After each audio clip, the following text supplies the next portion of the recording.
एक दफ़ा का जिक्र है कि एक सरसब्ज जंगल में ईला नाम का एक हाथी का बच्चा रहता था। ईला की बड़ी बड़ी आंखें और मासूमियत से भरा दिल था।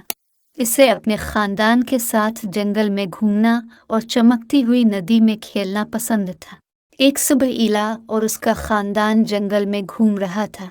उन्हें जंगल में शिकारी का कैंप नजर आया। शिकारी ने जानवरों को पकड़ने के लिए जाल बिछा रखे थे। ईला परेशान हो गई जब उसने फंसे हुए जानवरों को खौफजदा और बेबस देखा।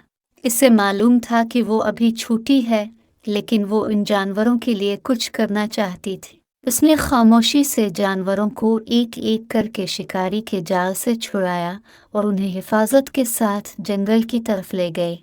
शिकारी जब वापस आया तो अपने जाल को खाली देखकर उसे बहुत गुस्सा आया। इसने ईला को देखा और उसको पकड़ने की कोशिश की। ईला के घर वाले शिकारी के पीछे भागे, लेकिन शिकारी जंगल से बचकर निकल गया।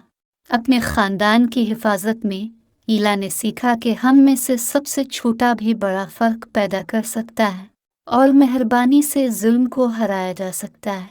इस दिन से ईला जंगल में उम्मीद और हौसले की अलामत बन गई, जिसने सबको याद दिलाया कि हमदर्दी और इत्तेहाद किसी भी खतरे पर काबू पा सकता है।